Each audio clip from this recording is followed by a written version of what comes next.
Hello everyone, मैं सूर्य प्रकाश सिंह आप सबका स्वागत करता हूं रेलवे टेक्स्ट बुक पे। और जैसा कि मैंने पहले ही बताया था कि मैं एक कड़ी लेके चल रहा हूं राज्य दर्शन की। राज्य दर्शन में हम लोग देखेंगे कि जितने राज्य हैं, 28 राज्य हैं, उसमें क्या-क्या इंपॉर्टेंट है। ज़्यादा बड़ी वीडियो बनाने की कोशिश नहीं रहेगी मेरी। 20 मिनट 25 मिनट मैक्सिमम लेके जाने की कोशिश रहेगी।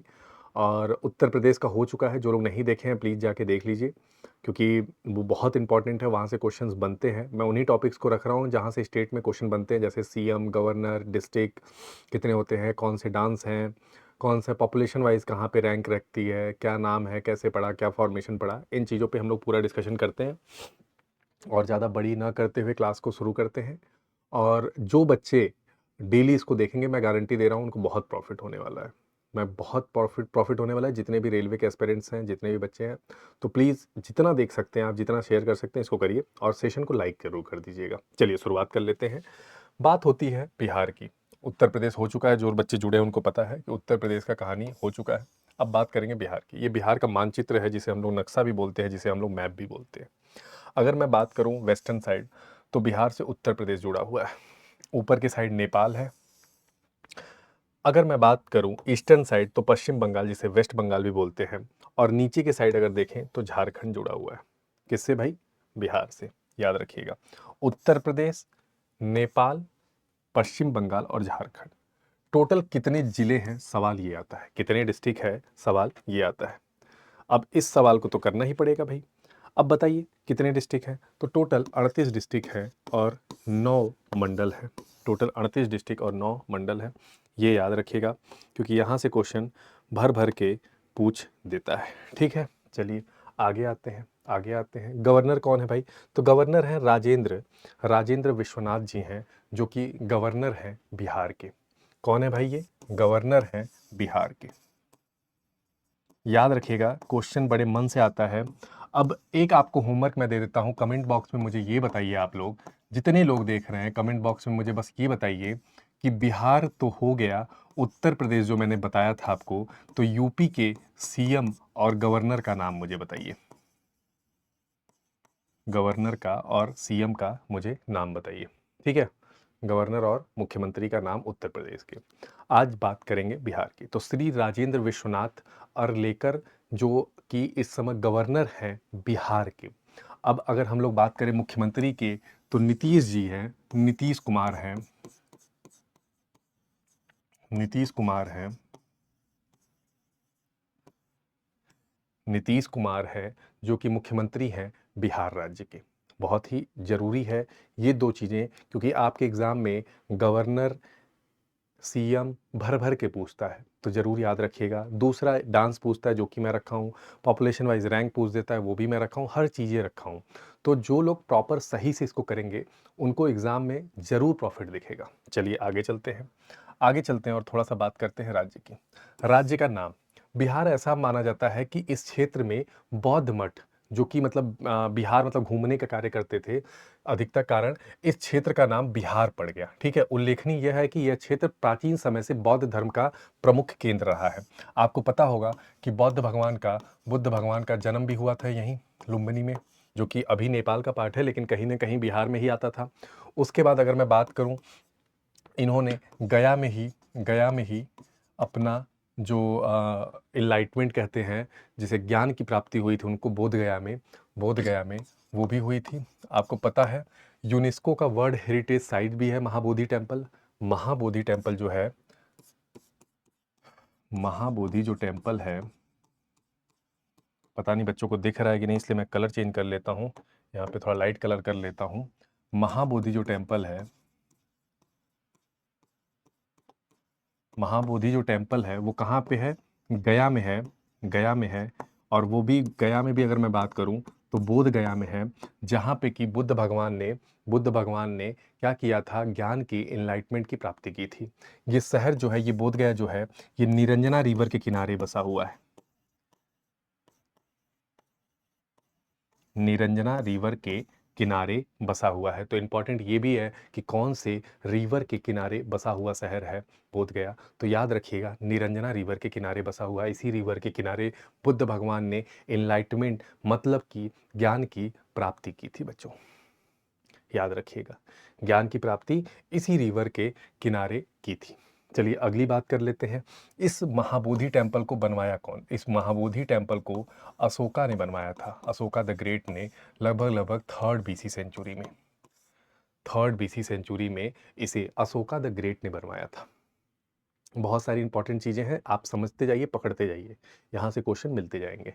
ठीक है, चलिए आगे बात कर लेते हैं। थोड़ा सा आगे बात करते हैं। राज्य की स्थापना बिहार दिवस कब मनाया जाता है? तो 23 मार्च 1912 में स्थापना हुई थी, और सॉरी 22 मार्च, और 22 मार्च को ही क्या मनाया जाता है? बिहार दिवस मनाया जाता है और स्थापना दिवस मनाया जाता है। तो याद रखिएगा प्यारे बच्चों, ये भी क्वेश्चन आपके एग्जाम में बहुत बार आया है, और बीपीएससी आने वाला है तो कई बार क्या पता पूछते। राज्य की राजधानी कहाँ है? तो पटना है।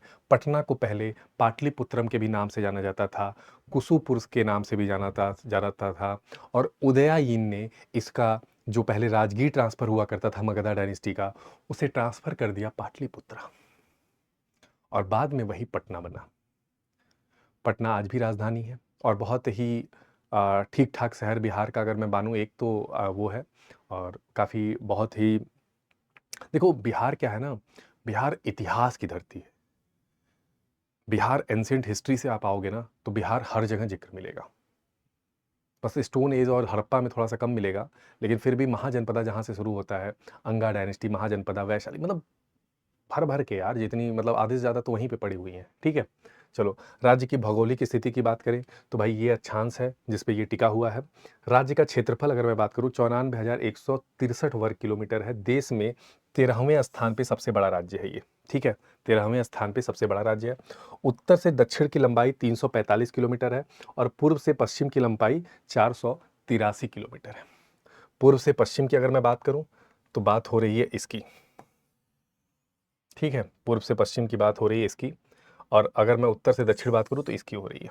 यहाँ पे देखिए बाकायदा मेंशन है कि अगर मैं बात करूं पूर्व से पश्चिम तो 483 है, ये है 483, और अगर मैं इसकी बात करूं तो ये है 345। देखिए भाई दरभंगा छूट गया है, तो दरभंगा यहाँ पे है, मुजफ्फरपुर यहाँ पे, वैशाली यहाँ पे, पटना यहाँ पे है। ठीक है, देख लीजिएगा ये चीज़, गोपालगंज यहाँ पे है। ठीक है, चलिए आगे चलते हैं भाई थोड़ा सा। अगर मैं बात करूं राज्यों की सीमा जो लगी हुई है, 3 राज्यों की सीमा लगी है। पश्चिम बंगाल की पूर्व से लगी है, उत्तर प्रदेश की पश्चिम से, और झारखंड की दक्षिण से, जो कि मैंने अभी थोड़ी देर पहले मैप में ही बता दिया था आपको कि उत्तर प्रदेश यहाँ से झारखंड लगी है, और इधर से पश्चिम बंगाल। ऊपर है अगर कंट्री की बात करें कोई तो नेपाल जुड़ा हुआ है। ठीक है, अगर किसी देश की सीमा लगी है तो नेपाल की लगी है उत्तर में। क्लियर है प्यारे बच्चों? किसी बच्चे को कोई समस्या है? अगर समस्या नहीं है तो सेशन को देखते हुए, लाइक करते हुए चलिएगा। जितने लोगों तक शेयर कर सकते हैं, आपके दोस्त मित्र हैं, बीपीएससी का एग्जाम होने वाला होगा, उनको भी ये शेयर कर दीजिएगा, बहुत ही ज़्यादा प्रॉफिट देने वाला है उनको। ठीक है, चलिए आगे बात कर लेते हैं। सर्वाधिक जनसंख्या वाले जिले कौन कौन से हैं? अगर मैं बात करूं तो पटना नंबर 1 पे है सबसे ज़्यादा जनसंख्या में। अगर मैं बात करूं पूर्वी चंपारण, तो कुछ लोगों को पता नहीं होगा पूर्वी चंपारण, ये है देखो पूर्वी चंपारण, ये है पश्चिमी चंपारण। पहले ये एक हुआ करता था, याद होगा गांधी जी ने चंपारण मूवमेंट यहीं पे किया था। 1917 में गांधी जी ने यहाँ पे चंपारण मूवमेंट किया था इंडिगो रिवॉल्ट के लिए। अब उस मूवमेंट में क्या हुआ था, 3 कठिया सिस्टम था, मतलब जमीन के 20 हिस्से में से 3 हिस्से आपको इंडिगो उगाना होगा। इंडिगो उगाना होगा। अब उस इंडिगो का उत्पादन यूरोप के मार्केट में बहुत, उत्पादन नहीं, उसका बिक्री है यूरोप के मार्केट में बहुत ज़्यादा था। इस वजह से ब्रिटिशर फोर्स करते थे। गांधी जी वहाँ पे आए और उस चीज़ को रोका और लोगों तक सही चीज़ें पहुँचाई, और उन्होंने लड़ा, और ये चंपारण मूवमेंट उनका सक्सेस रहा। फिर बाद में वो खेड़ा और अहमदाबाद दोनों उनका सक्सेस रहा, और उसके बाद उन्होंने पॉपुलराइजेशन पा गया, और उसके बाद नॉन कॉपरेशन मूवमेंट पहली बार स्टार्ट किया, जो कि मास लेवल पे वन ऑफ द लार्जेस्ट कह सकते हैं कि हुआ था। तो याद रखिएगा मोतिहारी यहाँ पे ही जगह है। और मतलब ये जो देखो बिहार का क्या है ना, जो ये अगर मैं ऐसे बांट दूं तो ऊपर वाला एरिया ना बाढ़ प्रभावित रहता है, फ्लड से बड़ी परेशान रहता है, बाढ़ प्रभावित रहता है, और नीचे वाला एरिया सूखा से परेशान रहता है। मतलब अलग ही कंडीशन है बिहार की, ऊपर वाले लोग पानी से परेशान है, नीचे वाले बिना पानी के परेशान है।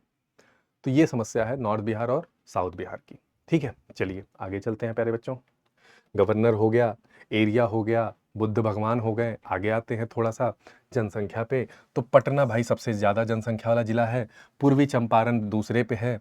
तीसरे पे मैं बात करूँ मुजफ्फरपुर, चौथे पे मधुबनी और पाँचवें पे गया है।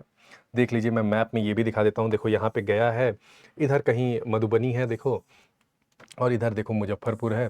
तो यही ज़िले हैं जो कि बहुत ही पॉपुलेशन इनके हाई है। अगर मैं बात करूं न्यूनतम जनसंख्या वाला, तो शेखपुरा है, फिर शिवहर है, अरवल है, लखीसराय है और जहानाबाद है। ये सब बड़े छोटे ज़िले हैं। देख लो, 6,36,000, 6,56,000, 7 लाख, 10 लाख, 11 लाख। बिहार के हिसाब से बहुत कम है, क्योंकि बिहार में डेंसिटी पॉपुलेशन सबसे हाई है, तो जिसकी वजह से बिहार जाना जाता है। तो अगर वहाँ पे उन जगहों पे इतना कम पॉपुलेशन है किसी डिस्ट्रिक्ट में, तो लिटरली वो कम ही माना जाएगा, क्योंकि आप समझ सकते हैं कि बिहार पॉपुलेशन के लिए जाना जाता है। बिहार में पलायन बहुत ज़्यादा अब होने लगे, नहीं तो एक समय था कि लोग बिहार आते थे, विदेशों से लोग पढ़ने आते थे बिहार। नालंदा यूनिवर्सिटी में, नालंदा यूनिवर्सिटी भी बिहार में है। चलिए बात कर लेते हैं सर्वाधिक ग्रामीण जनसंख्या वाला जिला। तो पूर्वी चंपारण है, मुजफ्फरपुर है, मधुबनी है, समस्तीपुर है और गया है। सर्वाधिक जनसंख्या के हिसाब से न्यूनतम ग्रामीण जनसंख्या वाले जिले सबसे कम कहाँ पे हैं? तो शेखपुरा में है, शिवहर में है, अरवल में है, लखीसराय, मुंगेर में। ठीक है, मुंगेर में क्या है? न्यूनतम ग्रामीण जनसंख्या वाले जिले, यहाँ पे कम है और यहाँ पे सबसे अधिक है। ये संख्या में है, प्रतिशत में नहीं है, ध्यान रखिएगा।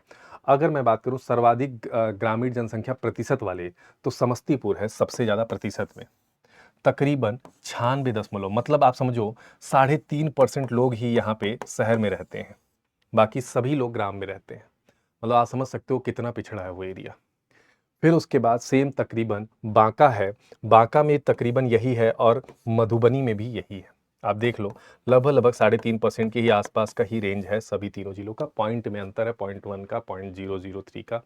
तो ये अंतर कोई अधिक अंतर नहीं है, ये अंतर काफ़ी कम माना जाएगा।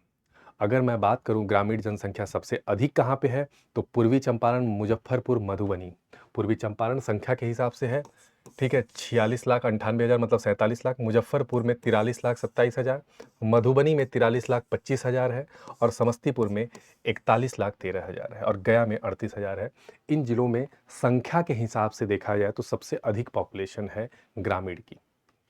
और अगर न्यूनतम बात करें तो शेखपुरा, शिवहर, अरवल, लखीसराय, मुंगेर है। 5-5 लाख, 6-6 लाख यहाँ पे जनसंख्या है किसकी?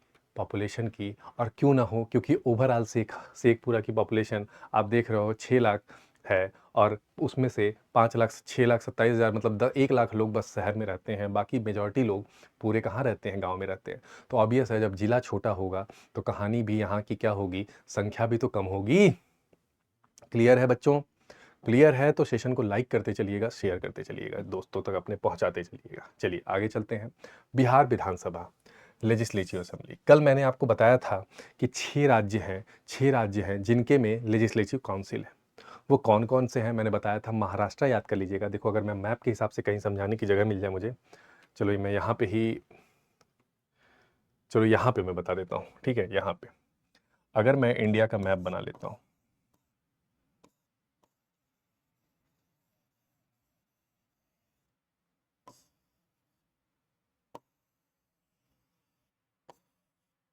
ठीक है, देख लो भाई, थोड़ा ठीक ठाक मैप बना है ना? हाँ, चलो अब यहाँ पे देखो, महाराष्ट्र है MH, यहाँ पे तेलंगाना है और यहाँ पे आंध्र प्रदेश है और यहाँ पे कर्नाटका है।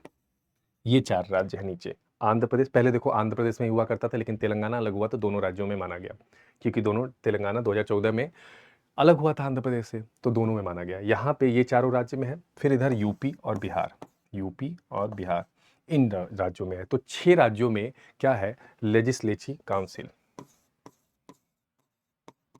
क्या है बेटा? लेजिस्लेटिव काउंसिल है। क्लियर है? लेजिस्लेटिव काउंसिल कहाँ पे है? इन 6 राज्यों में है। अब हम थोड़ा सा आगे बढ़ते हैं। अब बिहार की असेंबली पे आ जाते हैं। तो भाई कितनी सीटें हैं बिहार में? तो कुल 243 सीटें हैं असेंबली में। और अगर मैं बात करूं, 75 सदस्य कुल चुने जाते हैं काउंसिल में। काउंसिल में, विधान परिषद में 75 सदस्य चुने जाते हैं। 7 फरवरी 1921 को ये विधान परिषद यहाँ पे बनाया गया था, लेजिस्लेटिव काउंसिल यहाँ पे बनाया गया था बच्चों। क्लियर है? क्लियर है ना? कमेंट बॉक्स में बताते रहिएगा मुझे। जितने लोग देख रहे हैं कमेंट बॉक्स में बताते रहिए। अब सवाल आता है कि भाई विधान परिषद हो गया, विधानसभा हो गया, और जीतने के लिए कितना चाहिए होता है इसमें? 50%। मतलब कि 122 सीट जिसकी आ जाएगी वही सरकार बनाएगा, उसी की सरकार होगी, उसी का मुख्यमंत्री होगा। 122 सीट, बड़ा क्लियर है। यूपी में कितने थे? 403 थे। सबसे ज़्यादा राज्यसभा सीट, सबसे ज़्यादा लोकसभा सीट कहाँ है? यूपी में है। सबसे ज़्यादा विधानसभा भी सीट यूपी में है। लेकिन अब बात कर लेते हैं यहाँ पे लोकसभा सीट की। लोकसभा सीट कितनी है बिहार में? तो याद रखिएगा, लोकसभा सीट 40 है। और राज्यसभा सीट आपको मैं मौका देता हूं कि आप मुझे कमेंट बॉक्स में बताइएगा। मैं एक हिंट दे देता हूं कि आगे वाली संख्या 1 है, पीछे वाली संख्या कितनी है, ये आपको बताना है कमेंट बॉक्स में। ये आपका होमवर्क है, ये अभी आप देखिएगा और इसे कमेंट बॉक्स में बताइएगा कि भाई इतनी सीटें हैं सर, ठीक है। और मैं ज़रूर देखूंगा और मैं उस कमेंट को लाइक भी कर दूंगा जिसके सही होंगे। जिसके सही होते हैं आंसर मैं लाइक भी कर देता हूँ। अभी भी कर दिया था मैंने, जो भी यूपी वाले बच्चों ने कमेंट किया था उस पर मैंने मेजॉरिटी का कर दिया था। अब बिहार में कुछ विश्वविद्यालय हैं जिनकी स्थापना भी दिवस पता होना चाहिए कहीं ना कहीं। पटना विश्वविद्यालय 1917 में बना। BR अम्बेडकर विश्वविद्यालय मुजफ्फरपुर में 1952 में बना। अगर मैं बात करूं, तिलक मांझी भागलपुर विश्वविद्यालय भागलपुर में 1960 में बना। कामेश्वर सिंह संस्कृत विश्वविद्यालय दरभंगा में बना 1961 में। और मगध विश्वविद्यालय गया में 1962 में बना। ये विश्वविद्यालय हैं, तकरीबन 5 विश्वविद्यालय हैं बिहार में। एक नालंदा विश्वविद्यालय भी था बहुत पहले, अभी उसका उद्घाटन एक भी मोदी जी किए हैं, नालंदा यूनिवर्सिटी।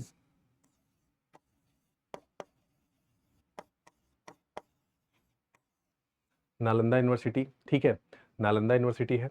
दूसरी बात मैं बता दूं कि नालंदा यूनिवर्सिटी बिहार में ये ऐसी यूनिवर्सिटी है जहाँ पे कि बहुत बड़े बड़े चाइनीज़ लोग आए। जैसे कि अगर मैं बात करूं तो हुएन सॉन्ग, आई सॉन्ग, ये लोग आए यहाँ पे, इन्होंने पढ़ाई की, इन्होंने शिक्षा ग्रहण किया और विश्व भर में इन्होंने इसको जाके फैलाया। आप सोचो कि कितनी पुरानी यूनिवर्सिटी है। मतलब अगर मैं बात करूं, तक्षशिला के बाद नालंदा यूनिवर्सिटी ही सबसे पुरानी है। इसको जलाने वाला व्यक्ति कौन था? इसके लाइब्रेरी को जलाने वाला बख्तियार खिलजी।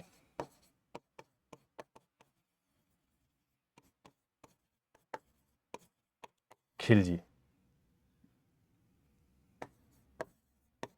खिलजी, बख्तियार खिलजी। इसके नाम पे सोचो बिहार में स्टेशन भी बन के रखा हुआ है। मुझे समझ में नहीं आता अभी तक इसके नाम पे स्टेशन क्यों बना है, जिसने इस तरह की कृतज्ञ, इतनी गलत ही कर्म किए थे जो इन्होंने ऐसा काम किया। और मैं एक चीज़ और बता दूं, ये आदमी स्लेव था गौरी का। गौरी, मोहम्मद गौरी, किसी को अगर याद हो, जिसने तराइन का 2 युद्ध जीता था, लड़ा था, एक जीता था एक हारा था पृथ्वीराज चौहान से। ये उसका जैसे कुतुबुद्दीन ऐबक स्लेब था, उसी तरह बख्तियार खिलजी भी स्लेब था, ध्यान रखिएगा। ये खिलजी डायनेस्टी का नहीं था, कंफ्यूज मत होइएगा। खिलजी डायनेस्टी में अलाउद्दीन खिलजी, जलाउद्दीन खिलजी थे। जलाउद्दीन खिलजी फाउंडर था, अलाउद्दीन खिलजी ने उसको एक्सपेंशन में किया था। लेकिन अगर बच्चों मैं बात करूं तो बख्तियार खिलजी क्या था? तो बख्तियार खिलजी प्यारे बच्चों क्या था? स्लेव था। किसका? गौरी का। जैसे कुतुबुद्दीन ऐबक था उसी तरह बख्तियार खिलजी भी था। ठीक है, चलो आगे चलते हैं। कुछ लोक नृत्य भी जान लेते हैं, लोक डांस भी जान लेते हैं, क्योंकि फोक डांस बहुत ज़्यादा क्वेश्चन पूछता है बिहार से। तो याद रख लीजिएगा, क्योंकि यहाँ से क्वेश्चन अगर पुटअप हो तो आपको करके ही जाना है, क्योंकि आप बहुत बेहतरीन स्टूडेंट हैं। डोमकच, TCS वाले तो दिल से पूछते हैं ये डांस वाला पार्ट। TCS वालों का सबसे फेवरेट काम है डोमकच डांस, ठीक है। इसे केवल महिलाएं भाग लेती हैं, याद रखिएगा, इसमें केवल महिलाएं भाग लेती हैं। जट जतिन, जट जतिन, ठीक है, इसमें कुंवारी महिलाएं भाग लेती हैं, ध्यान रखिएगा। जट जतिन जिसमें कुंवारी महिलाएं भाग लेती हैं। ये PDF भी मैं दे दूंगा railway super coaching text book channel पे, जाके आप वहाँ से डाउनलोड कर लीजिएगा। विदेशिया डांस, मैं विदेशिया इस तरह से याद कराता हूँ कि बिहार के लोग सबसे अधिक पलायन करते हैं, बाहर जाते हैं कमाने के लिए, जीवन का यापन करने के लिए। हर जगह पे आपको बिहार के लोग मिल जाएंगे, चाहे वो जो भी फील्ड हो। तो इस वजह से मैं याद रखवाने के लिए बताता हूँ कि बिहार के लोग विदेश अधिक जाते हैं, इसलिए विदेशिया डांस यहाँ का है। कहाँ का है भाई? यहाँ का है। इसमें केवल पुरुष कलाकार जो महिलाओं की भूमिका निभाते हैं शामिल होते हैं। इसे प्रारंभिक भिखारी ठाकुर ने किया था, मतलब स्टार्ट भिखारी ठाकुर जी ने किया था। इसे जोकर, लवंडा आदि दर्शक को हंसाने का काम करता है ये विदेशिया dance. कीर्तनिया dance, Sama Chakeva dance और भखूली बाका डांस। तो मैं इसमें इम्पॉर्टेंट बता दूं तो ये दोनों इम्पॉर्टेंट हैं, ये दोनों कई बार एग्ज़ाम में आपके पूछे गए हैं और टीसीएस के बड़े फेवरेट क्वेश्चन हैं, इसलिए इनको मत भूलिएगा, जीवन में किसी चीज़ को भूल जाइएगा, जीवन में किसी चीज़ को भूल जाइएगा। और एक मैं और चीज़ बता दूं, उत्तर प्रदेश में एक क्लासिकल डांस होता है जिसे बोलते हैं कथक, वो भी याद रखिएगा, कथक भी याद रखिएगा। चलिए भाई आगे चलते हैं, आगे चलते हैं। अब देखिए कुछ जगह रहा है जो कि वो बहुत इंपॉर्टेंट रहा, जैसे जैन धर्म की उत्पत्ति कहीं न कहीं बिहार में हुई और देखा जाए तो मतलब वैसे तो उनके 23 तीर्थंकर पहले आ चुके थे, लेकिन जो 24वें तीर्थंकर थे जो कि सबसे इम्पॉर्टेंट थे, महावीर जैन, ठीक है? जिनके पिता का नाम सिद्धार्थ था और माता का नाम त्रिशला था, और महावीर जी का जन्म 540 ईसा पूर्व में कुंडल ग्राम वैशाली में हुआ था। ये वहाँ के राजा थे। 42 साल की उम्र में ये त्रिजुपालिका नदी के तट पे इन्होंने ज्ञान की प्राप्ति की और इन्होंने 30 साल की उम्र में घर को छोड़ा था। तकरीबन इनको 12 साल लगे कैवल्य की प्राप्ति में। कैवल्य का मतलब होता है ज्ञान की प्राप्ति में। 72 वर्ष की उम्र में राजगिर के समीप पावापुरी में 468 ईसा पूर्व मतलब बीसी में इनका निधन हो जाता है। बौद्ध धर्म की स्थापना गौतम बुद्ध ने की। लुम्बिनी में इनका जन्म हुआ था। इनका बचपन का नाम सिद्धार्थ था। इनके पत्नी का नाम यशोधरा था, जबकि पुत्र का नाम राहुल था। 16 साल की अवस्था में इनका विवाह हो जाता है और उसके बाद ये 29 साल की अवस्था में घर को छोड़ देते हैं और 35 साल की अवस्था में गया में निरंजना रिवर के किनारे, बोधगया में, जो कि मैंने स्टार्ट में बताया, इनको, जिसको आज भी फल्गु रिवर से के नाम से भी जाना जाता है, निरंजना रिवर के नाम से जाना जाता है, और उस रिवर के किनारे इन्होंने ज्ञान की प्राप्ति की। बाद में खुशीनगर में मल्ला डिस्ट्रिक्ट जो थी, मल्ला डायनेस्टी जो थी, वहाँ की मल्ला जो किंगडम था, वहाँ पे इनकी मृत्यु हो जाती है और इनका जन्म तकरीबन 563 ईसा पूर्व में हुआ था और 483 ईसा पूर्व में इनकी मृत्यु हो जाती है बच्चों।